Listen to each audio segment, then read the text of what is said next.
In a world where mental health problems are used as common tropes in various forms of storytelling, therapist Ryan Engelstad and executive producer Mike Graham try to determine what lines up with real life and what is just exaggerated fantasy. Listen as we delve into the fantastical tales told about mental health in books, movies, and television.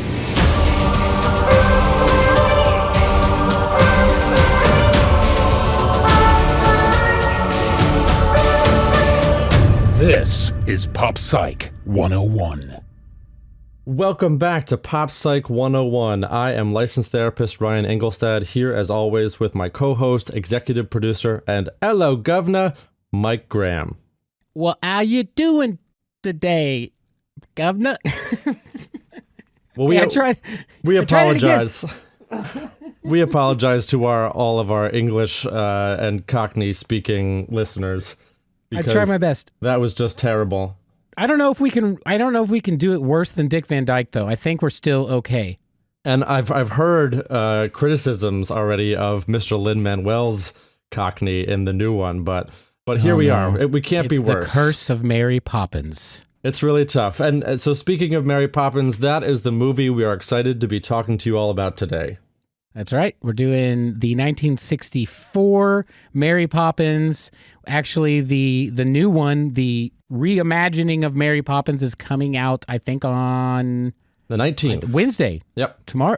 We're recording this on Monday, so that's coming out in 2 days. That's right. And it's not a reimagining, Mike. It is a true-to-form sequel. It's a sequel? It absolutely is a sequel because Mary Poppins returns. Oh gosh, you can tell that I did my research today. Well, that's all right. We're going to get into talking about the movie, but up front, we do want to address a sort of serious issue that's going on in the world of mental health right now. So, yeah. So Mike, I know you had some particular feelings about this, so why don't you set us up? Absolutely. Okay, so this actually really hit home with me. It's some stuff that kind of happened on the internet, and which, most of us exist out there right now, but if you don't know who he is, but Pete Davidson from SNL, just this last week on his Instagram account, posted a post, and it was a very serious post to which he said, and I'm not going to paraphrase, I'll read this directly. He said, "I'm doing my best to stay here for you, but I actually don't know how much longer I can last. All I've ever tried to do was help people. Just remember I told you so." So Pete Davidson in the past has been very public about his mental health issues. He's lauded by a lot of people that are supporters of that. And so, he came out and said these things. We don't know why he said these things. However, what we're talking about with this today is that just a couple of days ago, before recording today, I saw on my Facebook feed a public post about this, and there were several replies to it, and many of them were the opposite of what I would hope they would be. In fact, they were downright angry and mean, and saying things like Pete Davidson is weak, and he's just a druggie, and I'm not going to use the curse words that they used. But the reason we wanted to talk about it today, that we think it's important, is, well, one, was my reaction to it, and two, hopefully help people not react that way when they see these things happen. Yeah, so as a therapist, it's one of the reasons I unfortunately find myself discouraging people sometimes from talking about their mental health issues online. Obviously there are forums where it is supported and encouraged, but there are just as many, unfortunately, if not more, forums where you'll get these types of really negative, toxic responses. It's just unfortunate because, we live in this age where you see so many people saying mental health awareness, end the stigma, keep talking mental health. And then some people's reactions to that I've even seen has been like, oh, everything is about mental health these days and all this stuff. But you know why it's still about mental health? It's because of this exact thing. Yep. That people can't, talk about a very serious issue or just be vulnerable in public without being, essentially ridiculed and even taunted for it. So we are being a part of the mental health community. obviously support people like Pete Davidson who are willing to talk about their mental health issues in whatever format they're comfortable doing so. Yeah. And I'll go as far as to say, so I got into this thread and I saw these posts, specifically a couple of people. I'm not going to say any names, of course. Actually, I didn't even know them, like, personally. But, I haven't been feeling super good this season. And it was sort of late at night, and it just hit me in the wrong place at the wrong time. And Ryan, I came out of the cage, like, firing at them, and not in any way that's going to do any good or change any minds. I'm talking, I came out cursing and threatening and belittling about these people's belittling and cursing and angry reactions to Pete Davidson. And, it's tough, Yeah, so it just kind of feeds upon itself. Once you have that really negative conversation started, and this is what you see on the internet, in the comments section everywhere, is that, all it takes is a couple people being negative about this kind of stuff, and then it's hard to then turn that into a positive conversation. Yeah, it is. I mean, if I had come out of the gate, and I think the reason we want to talk about this is because we have to handle these things. Anybody in this community, any supporter of this, we have to handle these things appropriately if we want to change minds. So I did it the wrong way, and I think it's a good example of how not to do it. I came out, yelling and screaming at these people, and I did apologize to them without them asking for an apology. I realized in the middle of how I was acting that it was the wrong way to do it, and I told them, how I shouldn't be saying these things to you guys. These are real issues. We really need to learn how to talk about these things. I hope that you can learn about these things. And, so I did back off, but because of how I approached it, one of these people is still sending me private messages and taunting me over this whole thing and calling me weak and all these things, because I admitted in the thread too that I like what Pete Davidson said, I have verbatim said to my wife and sister and everybody. And I mean, it literally breaks my heart when I see somebody struggling like that. I don't know, you get riled up real bad when you see people just being so insensitive. But I just don't think we should approach it the way I did. And I hope someone can learn a lesson from the wrong way I approached, because I did not change anybody's minds. Well, and right, and to the extent that we even necessarily want to change minds versus, giving our energy and our support to the people that are using these forums in the right way. So, we talk about how to cope with like trolls on the internet, in general, but especially in dealing with mental health issues, because we have that choice to be able to say, oh my God, like that guy said something that really pissed me off. Like, I want to respond to him. And obviously we can. And there's that desire to change their mind, to help them understand what's really happening. Yeah. And it's huge. It's like a fire inside of you. Yeah. But the reality is that energy that you feel, that anger, even to your point, is not going to create a positive result, right. And you and I were talking off air before, and sort of now that recognition, it's like, okay, maybe I should back off. Maybe I should apologize. Maybe I should just sort of treat this person with kindness. But once that anger is like the sort of first tool that's used, there's no coming back from that. I would say most of the time. Yep. That's why I'm still dealing with private messages from one of the particular people. But I just want to point out what Ryan and I do is we're joining the fight with thousands and thousands and thousands of other people that are doing this. And I mean, from my perspective, I don't know if you feel this way, Ryan, but sometimes I'm like, we're pushing this thing. It can make some people feel uncomfortable. But if you're ever feeling and this is directly to the people out there that are talking about the same stuff that we're talking about, if you're ever feeling like, oh, maybe I'm getting on people's nerves, or, maybe I should, talk about some other things for a while, like, don't. Like, keep pushing it, because this is just a shining example that we have to keep talking about it. Yeah, and I absolutely agree. And what I tell my patients when they are sort of weighing how to be vulnerable is, there is a certain amount of sort of weighing risks and benefits with who do I go to when I'm trying to be vulnerable. Being vulnerable to the public social media obviously has risks, but that doesn't mean that there aren't also benefits. So you kind of just have to weigh them and be willing to kind of take the benefits and throw out the negative responses. We saw today, I think Pete Davidson has deleted his social media. So that's obviously the taking away the lessons that he's deciding to take away from that experience. And who could blame him, right? Right. I mean, and it's scary because, I mean, what is he doing right now? You know? Sure. Yeah. I mean, that could be just simple embarrassment, which he shouldn't be embarrassed, but No, not at all. But because, I mean, I think everyone thinks that kind of stuff. And some people have it worse than others. And some people, like Pete Davidson, have real issues, but he's embarrassed or whatever anyway. But then there's also that part of you that thinks, I'm kind of scared. Like, what is he doing right now? Yeah. So we can hope that he's using the rest of his support system, whatever that might be. And, you know, for the rest of us, and this is a shameless plug, but it's honest as well. You know, the Facebook group that we created for this show is incredible in its support. You know, we've had people come in and share their, you know, just incredible personal stories and struggling with mental health. And just to see the support that the rest of our group members offer people who decide to share those stories. So I'm not going to share any names, but thank you to everyone who's been willing to share their stories on our Facebook group. It's really, really incredible to see how supportive everybody is.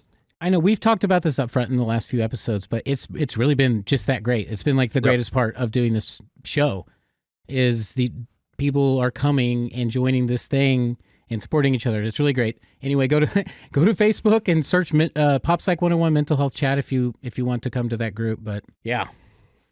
So that being said, you know, we hope obviously everybody finds a successful way to take care of themselves, you know, whether it's on social media, if you find a comfortable place to do that, or in your own lives with your family, friends, or other people who are going to have, you know, a better ability to support you in the way you're looking for. Yep, I think we should go ahead and jump into the show and just get started. Let's do it. All right, keep talking mental health. Here, rear up a mo. Leave her alone! Leave my sister alone! Easy now, your old friend. They're gonna hurt you. Bert, it's you! In the flesh and at your service. You're filthy. Oh, perhaps a smudge or two. So happens that today I'm a chimney sweep. Oh, Bert was so frightened. No, don't take on so. Bert will take care of you, like I was your own father. Now, who's after you? Father is. What? He brought us to see his bank. I don't know what we did, but it must have been something dreadful. He sent the police after us, and the army, and everything. Michael, don't exaggerate. Well, now there must be some mistake. Your dad's a fine gentleman, and he loves you. I don't think so. You should have seen the look on his face. He doesn't like us at all.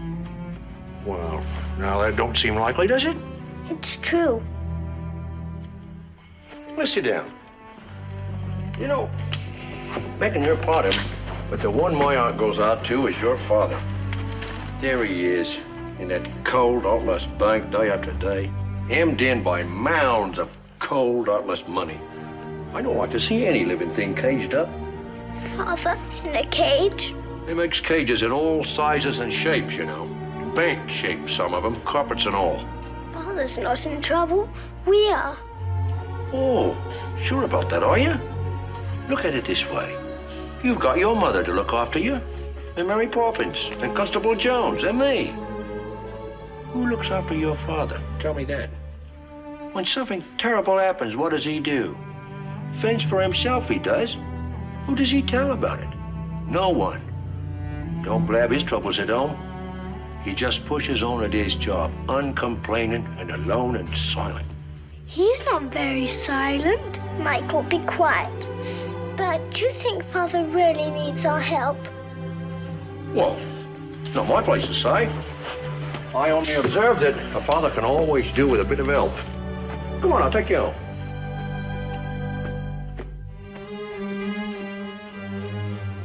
Today, we are looking at Walt Disney's mega hit musical, Mary Poppins, a 1964 fantasy film starring Julie Andrews in her feature film debut as the magical nanny from the clouds, Mary Poppins. A Cockney accent butchering Dick Van Dyke as Bert, the local chimney sweep and street performer, Karen Dotrice as Jane Banks, and Matthew Garber as Michael Banks, the mischievous siblings in need of a new nanny. David Tomlinson as George Banks, a stern father whose main focus is his career in banking. Finally, Glynis Johns as Winifred Banks, an easily distracted mother and suffragette. The movie. We open up to a fed-up nanny storming out of the Banks household, effectively ending her stay as the Banks' children's caretaker. George and Winifred, the children's parents, immediately buy an advertisement in the paper for a new nanny as their day jobs and social activities afford no time to raise the kids.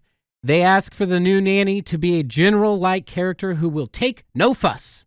The kids, however, have a different idea for the person they'll be spending most of their time with. They want a sweet and caring woman who will go easy on them and play lots of games. When their father sees their list of demands, he quickly tears the list up and throws it in the fireplace. Doesn't matter. The wishes of Jane and Michael are heard in the clouds, and Mary Poppins answers the call. In an instant, Mary and the kids whisk off to magical adventures to the dismay of their father, who does not like the new, cheery atmosphere in his home. After a disastrous outing to the bank with his own children, George Banks begins to reflect on the limited time he has with them and finds a new outlook on how things should go at home. After having done her duty, Mary Poppins returns to the wind and leaves the Banks to start over as a more happy and loving family. So, Mike, quite a family dynamic we have here with the Banks family. That's right. And you know what a better dynamic is? The dynamic of my synopsis reading. That's what people come here to see, come here to listen to. Yeah, they start the episode at the synopsis and end it when I'm done reading it. Yeah, they definitely don't skip through it. Of course not. Right. Okay, so Ryan, we're doing Mary Poppins today. You told me a bit about what you wanted to cover in this, and it was something I actually had never heard of before. But after going into it, it's incredibly interesting. I was hoping maybe you could kind of describe what we're looking at in Mary Poppins today. Sure. So I suggested play therapy because, we look at the dynamic of the Banks family. Obviously they have a nanny, which is sort of like daycare, but really what's missing for these children is the ability to kind of connect on a deeper level, in some ways, with their parents when they finally get that opportunity. Mm-hmm. But really just to have that parent-child interaction in a sort of safe, appropriate way that they're obviously not getting. So play therapy, provides children with a sort of live, dynamic opportunity to let the children sort of express or live out interactions that they might be having at home. So I'll give you an example. There are two main types of play therapy, non-directive and directive.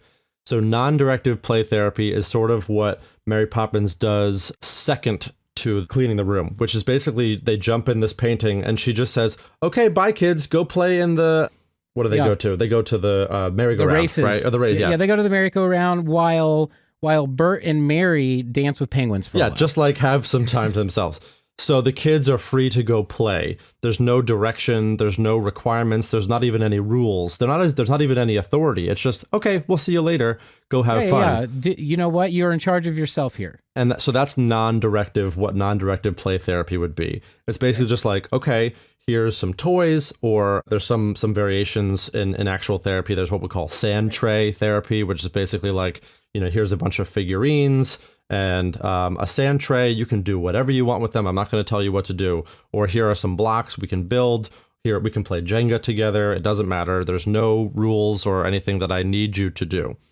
Versus directive play therapy, which would be a little bit more of the spoonful of sugar, cleaning up your room. Mm-hmm. It's like, here's a thing that we need to happen. And here is an easier way we are going to make it happen than you either are used to it happening. In other words, they're used to cleaning up their room being this like painful adversarial thing, but through play, which could be a result of the way their family like goes about it or fights about it. 100%. Yes. Yeah. 100%. But it needs to be this sort of easy, free thing that they have more agency in, where they get to make the decisions if they're joining in the activity or not.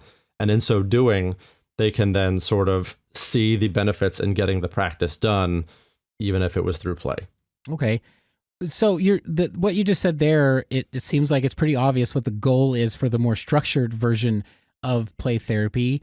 But you were talking about the more open play therapy where it's just like go do your thing and you're sort of waiting in the background and just there. What's the goal? What's the reasoning for doing that type? So there are two forms here as well, because you can have the patient work on it by themselves. So a common, just like stereotypical example, as I was talking about the sand tray, is, a kid might be playing with things, characters, and, you might ask them questions like, oh, what's happening in your sand tray? And the kid might say something like, oh, like this is the daddy and this is the mommy and they're fighting, like, because this is what kids do. They act out the things that they experience in real life. Right. It's like the classic thing in the movie when the kid draws like the dad like far away or not in the picture. Yeah, absolutely. So, but this can be done with anything. This can be, right, to your point, they can be coloring, they could be using animals, they could be using dolls, hand puppets, cars. These toys are more likely to encourage sort of dramatic play or dramatic even recreations of what they experience in real life. So that's useful for a therapist to observe, because the therapist could then ask questions to the kid. Oh, is that what mommy does? Or is that what daddy does? And then the kid can, without knowing it, sort of divulge what their emotional experience is like. Okay, so what are we looking at in Mary Poppins with the Banks children? What's going on with them? Why are we needing play therapy with them? So we know from, listening to some of the situations that the Banks children get themselves into, they disappear from time to time. Mm-hmm. They sort of torture their previous nannies up until this point, yes, they do. Pepper in their tea. They're doing all sorts of stuff. Yeah. So it's pranks. Yeah, essentially. But we can really look at that as like acting out. And it's funny, in some ways, the Banks children are very similar to children that might be brought to me for therapy, where it's like, the parents think they are disrespectful or not listening or misbehaving. They feel like they've tried everything. So it's difficult for them to, it's sort of like the last straw, like, please help my child. Please help me help my child. So in that situation, part of what we try to do is to get some background. Okay, this is what's been happening. And then we try to identify some ways to reintegrate the child into sort of a healthy dynamic with the parent. Sometimes that's play just with me and the child. Something that's also common now is involving the parents or the family in the play. So that's something that Mary Poppins does as well. So she has these sort of initial interactions where she sort of helps the kids get comfortable with her and these sort of fantastical examples. But then she turns it back on the dad and says, okay, so you're going to take them to work with you. And she does it in a way that like makes it seem like this is the dad's idea. Well, of course. But it does create this opportunity for them to have a healthy, like normal interaction with their dad, which, as they say to Mary Poppins, like he's never taken us on an outing before. Right. So one of the first things you see when the nanny is quitting at the beginning of the movie is, well, the dad's at work and apparently working long hours. And the mom, who I do believe is out there doing something important, she's a suffragette and raising heck over women's rights, which she absolutely should be. But these kids have to be taken care of and are spending just so much time away from their parents. What I'm wondering, what I'm thinking when I see this is, well, of course the kids are misbehaving, if you want to call it that. Is they have acting out, yeah. Yeah, they're acting out. They love their parents. Kids love their parents. I just feel for the kids in this situation that they're alone a lot with strangers, especially because they're switching nannies so often. And I'm just wondering, like, how do you go about presenting something like this to the adults in this situation and saying, here's your kids, they miss you. They're doing these things because they're reaching out to you and they want you to acknowledge them. One of the things I'll try to reflect back to the parents is, if you think about the majority of interactions that you have with their children, if you had to quantify them between positive, even like praiseworthy interactions or play interactions versus how many of the interactions are like correcting them, ordering them, directing them, requesting them to do things. Which George Banks does. Well, yeah, right, not even that. But, the sort of first interaction we see is that he doesn't even know that the children are missing. And like he's too focused on his own, what a British household should be. Great song. To realize that the children are missing and to realize that there's a problem. So that's a big thing, is that, if the majority of attention that your children are getting from you is you either punishing them or correcting them, like that's when we're going to see this acting out, is because they're following this model of, this is when I get attention from my parents, when they're mad at me, when they are trying to tell me what to do, when they're essentially ordering me around. Right. That's from their perspective, whether the parent thinks that's the truth or not. What matters, and what a big part of family therapy is understanding the other party's perspective. So my big thing, I'm watching the movie and I'm thinking, it's funny that you mentioned how parents will bring their children and say, hey, there's some, and this is me putting it in, not clinical terms, but there's something wrong with my kid here. Yep. How oftentimes are you in a situation where you find that it's the opposite is the truth? It's hard to say how often. I will put it this way. Every time a child comes into therapy, the family dynamic is part of what we're treating. Yeah. So even if the parents have been quote unquote perfect and the model parents, there are still opportunities to address the interactions between parent and child. So it's almost always the goal to involve the parents in some way, shape, or form, whether that's actual family therapy sessions or even just I'll meet with the parents separately from the child sometimes. And that's why I also enjoyed the interactions between Mary Poppins and even Bert to a certain extent with Mr. Banks, to be able to sort of give them some insight into what's going on for the children. So what I'm wondering, as a parent, when is the point from a professional standpoint where you would hope a mom and a dad, or just a dad or just a mom, would come to the realization that we need outside intervention, family intervention? So it can never be too early. It can only be too late. The reason I say that is that, and this is a passion of mine. Obviously, I'm a biased as a therapist, but by going into therapy or even just getting an evaluation, you can get resources, you can get feedback. Because wouldn't it be nice to just go into a therapist, say, here are the things I'm worried about, or here are the things I'm stressed about. Wouldn't it be nice for a therapist or a doctor to tell you, everything that you're doing is great. This is normal. Keep up the good work. If you want to come in for yourself because you're stressed out by this, that's great too. Wouldn't that be a good feeling? Yeah, no, it would. If you can have that opportunity, obviously resources are limited in certain places, and I empathize with people who may not have access to these types of interventions. But if you can, taking your kid to go see a therapist, I've had situations like this where, I'll see a kid and from my professional perspective, the kid is sort of within normal range of, let's say an 8-year-old's behavior. Right. They fool around sometimes, kind of like Michael Banks. Yeah, he's a little whippersnapper. Yeah, he's precocious. He does pranks. He doesn't listen all the time. For parents, that can be annoying and that can be frustrating, and you can worry about sort of the direction of that behavior. And for the record, it's totally possible as a therapist for me to work with a patient who's just those are their only problems, because maybe we can catch problems like ADD or ADHD really early. Maybe we can catch things like conduct disorder really early, so it doesn't have to evolve to the point of being really problematic for you or your child. So for me, there's no too early. There's only too late.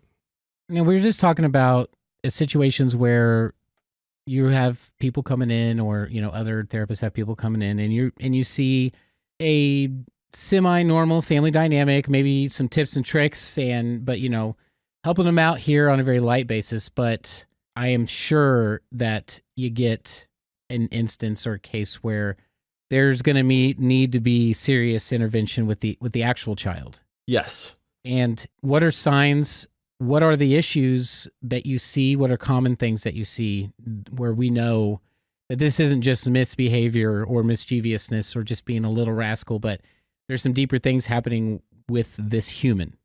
Sure. So I'll give you some examples, and this can be scary for parents, but I've certainly met with families or children who have been expressing some really negative thoughts, for example, they find themselves thinking about dying or death. And that sort of speaks to, today's society, that we are sort of confronted with these issues at a younger and younger age. But, another big example is like if your child mentions bullying, internet bullying, like that is absolutely a first point to be like, all right, let's get you into therapy. Let's get you talking to somebody else, because there's no question these kids are going to be hesitant to talk to parents, teachers, guidance counselors about these issues that might be coming up. So if they're finally coming to you, chances are it's been going on for a little while. Like this is not the first time. It's just the time that they've finally decided to tell you. So that's always a good opportunity to have like a more, let's say, professional check-in. How does Mary Poppins, what does her intervention do that helps George Banks get to the point where he's kind of realized he has limited time with his kids as kids? Like, how does her function sort of work? Because, I mean, I think it's pretty apparent that she does something for this family. She does do something for this family. She creates a light structure. So they have gone through these other nannies that have been, pretty firm, it seems, in trying to control being the operative word here, trying to control at the request children. of the parents, too. That's right, exactly. Because that's the sort of way the parents and the nannies are trying to interact with the children, it's this adversarial interaction that now is taking place. So Mary Poppins shows up really being on the side of the children. She's answered the children's ad. That's right. And to draw the comparison with a therapist, if I get a child in therapy, I'm aligning myself with the child. I will obviously take into consideration whatever concerns or opinions the parent will have, but I am team child. So, and the reason that that's important is... I'm team Edward. Yeah, right. Great.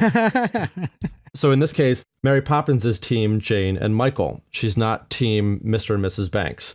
Yep. And that's such an important thing for children, especially children in therapy, to experience, because that builds trust with an adult authority figure. She is still an authority figure. She still helps them take their medicine and clean their room, but it's also this alignment that she is on their side, is helping them to sort of take care of themselves and get what they want to. Okay, so if you were to say what a good family dynamic looks like, so if someone's listening and maybe they have questions for reassurance, like what does a good family dynamic look like?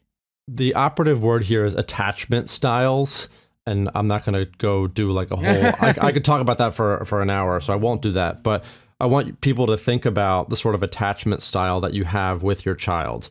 And this is something that happens to different degrees in the movie, because there are times when Michael and Jane run away, and the reaction of the parents to that. And it's very interesting because it's contrasted with the constable. The constable basically says, oh, no, they were just chasing their kite. It was fine. It wasn't their fault. They were perfectly safe. They had a long walk and now they're here. Versus the parents' reaction. They ran away. Right. So, and that's the parents' reaction of like, no, what they did was wrong. They're in big trouble. So there's this sort of authoritarian attachment style. And I should say, all these attachment styles are different. They're going to have different results. There's not necessarily, there's sort of a generally accepted ideal attachment style, but the purpose is to really be able to create an environment where your children are comfortable leaving you, that they don't need you for everything, but that they also respect your authority. Okay, so if you were to give or sum up, and I'm just talking to the parents out there, I get, from my perspective, I see things as a parent. What would be the number one skill that you think a parent should develop? Well, so it's a good question, because it's something that I often work on in therapy, as I was mentioning before, is the ability for both the parent and the child to empathize with the other. And there's actually a really good example of this in the movie, and it comes not from Mary Poppins, but it comes from Bert. So there's an interaction after the sort of traumatizing bank experience that Michael and Jane have. They're running through the town in the back alleys and chased by a dog and creepy old ladies, and then they magically run into Bert. So they're telling Bert what happens, and I'm gonna read the interaction because I think it's actually very valuable for parents to hear what Bert does for the children.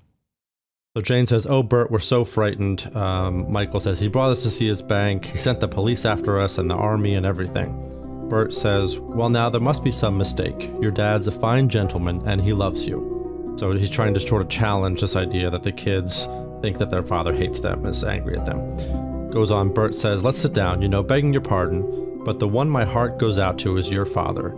There he is in that cold, heartless bank day after day, hammed in by mounds of cold, heartless money. I don't like to see any living thing caged up. Jane says, father in a cage?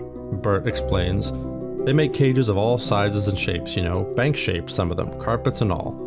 Jane says, father's not in trouble, we are, so they're still sort of resisting the idea that their father needs help. And Bert finishes by saying, oh, you sure about that, are you? Look at it this way. You've got your mother to look after you, and Mary Poppins, and Constable Jones, and me. Who looks after your father? Tell me that. When something terrible happens, what does he do? Fends for himself, he does. Who does he tell about it? No one. Don't blab his troubles at home, he just pushes on at his job, uncomplaining and alone and silent. Michael counters he's not very silent, but Jane has started to get the message. She says, Michael, be quiet. Bert, do you think father really needs our help? And Bert finalizes in a very therapist way. He says, well, it's not my place to say. I only observe that a father can do with a bit of help. Come on, I'll take you home. And then Bert, in a later scene, goes on to talk to Mr. Banks. And he does the same thing with Mr. Banks, trying to get Mr. Banks to empathize both with his children and understand where they're coming from, and actually with Mary Poppins to understand that she's just trying to help.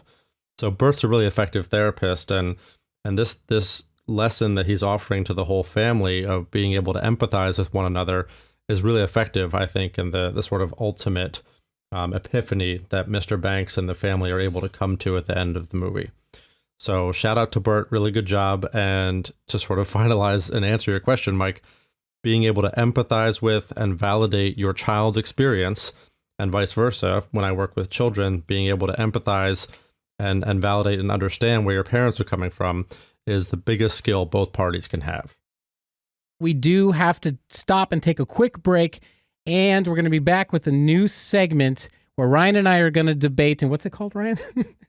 Unpopular Opinions. Okay, yeah, we're going to be back with a new segment where Ryan and I do a little bit of debating. It's called Unpopular Opinions. We'll be right back. You are listening to Pop Psych 101, a show discussing mental health and popular culture through two perspectives, a patient and a therapist. We explore the accuracies of how mental illness is portrayed in movies, books, and television, for better or worse. And now, Unpopular Opinions with Pop Psych 101. All right, Mike, so this is going to be another one of our recurring segments where one of us shares an unpopular opinion about this movie, and the other one of us will debate that opinion to the death. Okay, this is this is to end our lives. Oh my God, it's gonna be. I don't really want to go, so I'm gonna debate pretty hard. All right, well, I'm gonna share my unpopular opinion this week, and that is, which I teased a little bit in the first half, that Bert, the weird guy that's a chimney sweep and an artist and a musician, is a more effective intervener than Mary Poppins. Well, how's that possible? Because the movie's about Mary Poppins. She's the one that comes. She's the nanny. She's in charge. Why would Bert be more effective than her? She's the one with the magic. I'll answer your question with a question. What lesson or lessons did Mary Poppins teach the children? She taught them how to take a task that maybe is not fun and learn how to do things that are required of them and make the best out of the situation. There's a lesson that she taught them. So I would argue, and I'm assuming you're referencing a spoonful of sugar. Spoonful of sugar, yeah. We're talking about the spoon where they clean their bedroom. So we're gonna differ on this slightly because I think I had to take a more literal representation of it. But in the movie, she sort of teaches the kids that you just snap your fingers and then all the cleaning happens. And I'm worried for the children that after Mary Poppins leaves, they're going to go into their dirty room, because dirty rooms always go back to being dirty rooms at some point, and they're going to snap their fingers. And Mike, those books are not going to jump into that bookshelf by themselves. I mean, I have to disagree. Okay, that's not what the movie's trying to show us. Yeah, no, it's not. It's the first thing she does. She takes them up to the bedroom. She sings a spoonful of sugar and teaches them that if they just change their perspective on things that they might not see as the greatest things, reasons why they may be misbehaving and not listening to their parents or their nannies or whatever the situation is. She teaches them that changing their perspective will make things easier. So when they snap their fingers and the things go into the drawers on their own, what that's really just showing us is that because they change their perspectives, and I'll actually give you an example of why I'm right here, but when they snap their fingers, they're just showing us that now that they've changed their perspective, this is now easy. And they're just showing us in a imaginary way that now this thing is easy. And the reason why we know this is because Jane gets it right away. It's immediate. She's snapping her fingers and things are just, because she changes her perspective. Mary Poppins immediately, like she's just so kind of enamored with this Mary Poppins that she just believes anything she says, so she immediately buys into it. Michael does not. Michael spends most of spoonful of sugar figuring out how to snap his fingers, which is a metaphor for him figuring out how to change his perspective. Okay, so well argued. And what I guess I would say to that is that whether you're right or not, the more powerful lessons were delivered by Bert.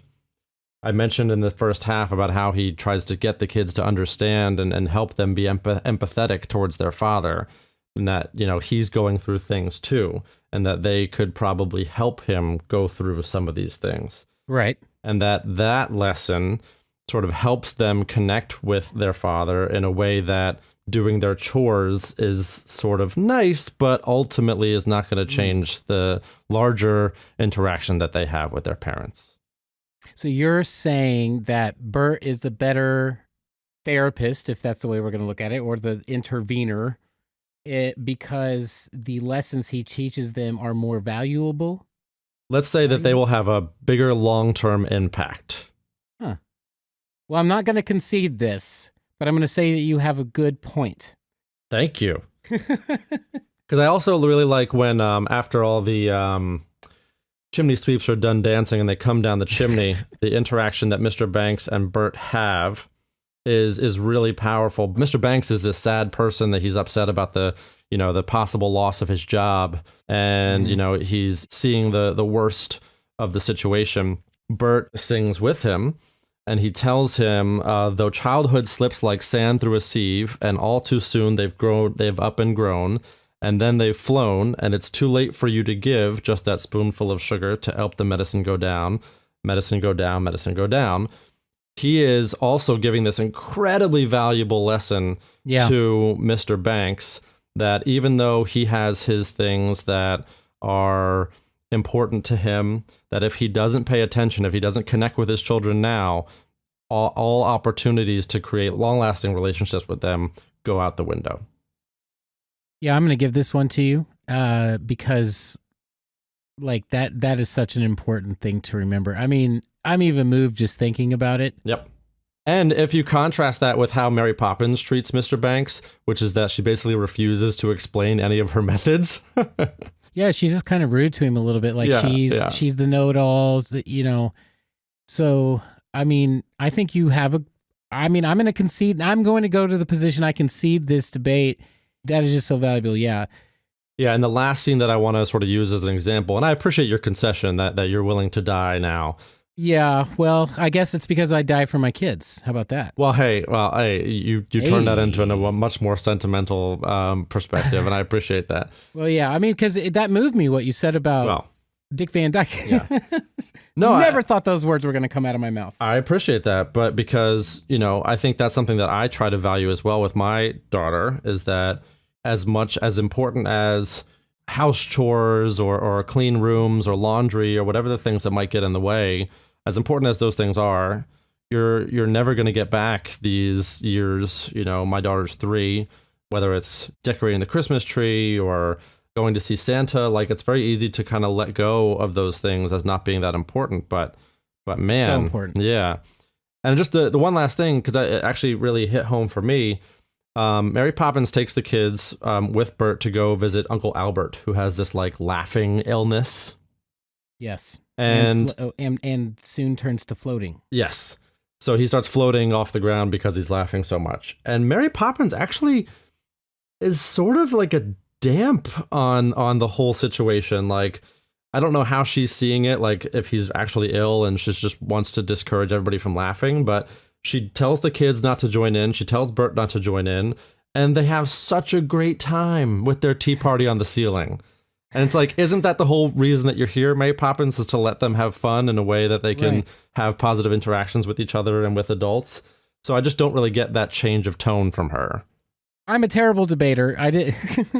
You've really, I mean, yeah. And because if we go back to the lessons that Bert taught George and the kids, that she's doing the opposite there. She's focused on and getting kind of upset about the kids just simply enjoying themselves. And I mean, as short of time as we as humans have here, like what else is there to do? Yeah. Have your tea parties on the ceilings, kids. Yeah. Yep. I agree with that. Point for Ryan. Well, thank you. And so I'll take this first debate, but there'll be, let's call it like best of 7 or 70. That way we can just keep doing this forever. Well, Ryan, you defeated me solidly here. So that was Unpopular Opinion with Pop Psych 101. All right, well, guys, we got to start getting out of here. But before we do that, we got to do our ratings. If you have not listened to the show before, we do rating scale on a scale of 1 to 5. Ryan does 1 to 5 somethings based on the accuracy. Today, he's going to do the accuracy of intervention with a family. And I'm going to do 1 to 5 stars on the quality and my enjoyment of the movie. Ryan, what's going on? All right, so today I am rating on a scale of 5 supercalifragilisticexpialidociouses. Okay, I'm not writing that one in the show notes. Well, we hadn't said it in the episode. I felt like it needed some acknowledgement. So out of 5 supercalifragilisticexpialidociouses, I'm you say it backwards? They do in the movie, and I don't remember how it is. It's fine. But basically, I want to sort of acknowledge the reality of how real an intervention of this is with the family. And unfortunately, like a lot of the movies that we cover, and that's why I think in the new year we plan to do more books and TV shows, you know, a lot of this is like an overnight success. Mary Poppins showed up, and after, 3 or 4 days, like Mr. Banks had this epiphany and everything was better. So to that degree, family therapy is a long, sometimes painful process. So I have to rate this movie a 1 out of 5 in terms of realistic intervention. And part of that is because, you know, I realized in the early 20th century they didn't have family therapists, but I also want to acknowledge that like nannies probably served that role in a lot of ways. But we can't really jump into cartoons or always literal, Ryan. I'm sorry, or go dancing on rooftops. I wish those were real interventions I had access to, and maybe I'm just jealous. But all that being said, we will definitely cover some more realistic family interventions in the future of Pop Psych 101. But for Mary Poppins, I give it a 1 out of 5. Supercalifragilisticexpialidociouses. Was that our first one? Maybe? I think that's our first one. All right, well, I apologize, but it's obviously I have some strong feelings about this movie. Okay. All right, guys. So I'm going to do 1 out of 5 stars for the level of awesomeness or not awesomeness of this movie. And because, like Ryan said, this movie was released on VHS in 84. I was born in 83. I'm giving this a 5. Those songs, I can sing them all day long. Yep. This is I mean, yeah, I can't view this movie in a negative light. Like, there's nothing, like, it's all perfect because I saw it when I was so young. That makes sense. It does. I'm with you. And after watching this movie recently, I'm going to have those songs stuck in my head over the whole holiday season. So I had trouble not singing them as we were talking about parts of the movie. Maybe we can put that in our intro. So yeah, so that's going to be a 5 out of 5 stars for me. But guys, we got to get out of here for the day. And as usual, we just want to say thank you for listening to Pop Psych 101 as much as you guys do. Thank you for sharing and doing all the things that you do with us. We do need to say thank you to Kevin MacLeod for providing much of the music that we use during our episode. You can find him at incompetech.com. Ryan, thank you for talking with me every week. Thank you, Mike, and thank you, listeners. Okay, so we were happy to cover Mary Poppins as its sequel is hitting theaters, And there are important things to remember about family dynamics and family therapy as we take this look at the Banks family. First of all, play is such an important part of childhood, but it can also be used in treatment to help children open up about their feelings. So if you are concerned about your child's behavior or how they are handling different stressors, play therapy can be an important tool to consider. But you don't have to just send your child away to therapy. Being a part of their play and growth experience through an option like family therapy can really help deepen your connection with your child, as the Banks family experiences through the help of Bert and Mary Poppins. Finally, as we talked about in the episode, being able to empathize with your children and validate their experience are two tools that are invaluable as parents. So take a lesson from the Banks family and just go fly a kite. You might be surprised how high it can go. Thank you so much for listening to our show. Thank you as always to my co-host and executive producer, Mike Graham. If you like the show, please check out our social media pages. We are on Instagram, Facebook, Twitter, Snapchat, and YouTube at PopPsych101. We are specifically on YouTube for our fans who may be hard of hearing. We also love hearing from our listeners, so if you want to give feedback or suggest something for us to cover, you can email us at poppsych101@gmail.com or join our Facebook group. PopPsych 101 is not only a podcast, but also a radio show. You can find us on the real-life radio station on Dash Radio. If Dash Radio is not installed on your vehicle, you can also download their app on Android or iOS. For the podcast, we are on all major distribution channels, so please rate, review, and subscribe. We greatly appreciate it. For Mike Graham, I'm Ryan Engelstad. Thanks for listening to Pop Psych 101.